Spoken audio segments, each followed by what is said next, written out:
एक छोटे से शहर के रेलवे स्टेशन पर एक भिखारी अपनी जिंदगी के दिन काट रहा था। रोज की तरह वह आने जाने वाली ट्रेनों के यात्रियों से भीख मांग रहा था। उसकी जिंदगी का मकसद केवल अपना पेट भरना था। एक दिन भिखारी ने एक लंबे और सूट बूट पहने व्यक्ति को देखा।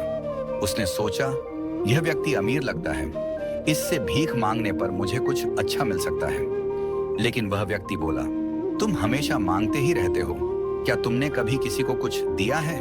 यह बात भिखारी के दिल में उतर गई। उस व्यक्ति की बात भिखारी के दिल में घर कर गई। उसने सोचा, मैं तो सिर्फ मांगता हूं, लेकिन क्या मैं किसी को कुछ दे सकता हूं?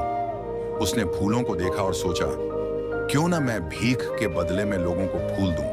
अब भिखारी ने नई शुरुआत की। जब भी कोई उसे भीख देता तो वह बदले में उसे फूल देता। यह देखकर लोग खुश हो जाते और उसे और अधिक भीख मिलने लगी। कुछ दिनों बाद भिखारी ने फिर उसी लंबे व्यक्ति को ट्रेन में देखा।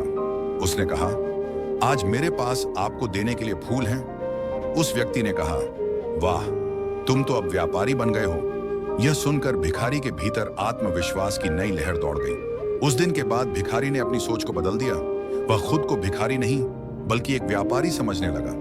उसने अपने पैसे से फूल खरीदे और फूलों का कारोबार शुरू कर दिया। 6 महीने बाद उसी स्टेशन पर 2 व्यापारी मिले। उनमें से एक ने कहा, पहचाना, मैं वही भिखारी हूं जिसे आपने अपनी बातों से प्रेरित किया था। अब मैं फूलों का बड़ा व्यापारी बन गया हूं। दूसरा व्यक्ति मुस्कुराया और कहा, तुमने अपने जीवन का सबसे बड़ा सबक सीख लिया। यह कहानी हमें सिखाती है कि जीवन में सफलता हमारी सोच में छिपी होती है। जब हम देना सीखते हैं और अपनी क्षमता पर विश्वास करते हैं तो असंभव भी संभव हो जाता है। दोस्तों, सफलता पाने के लिए अपनी सोच को बड़ा बनाइए, दूसरों को देने का भाव रखें और आप भी अपनी मंजिल तक पहुंच सकते हैं।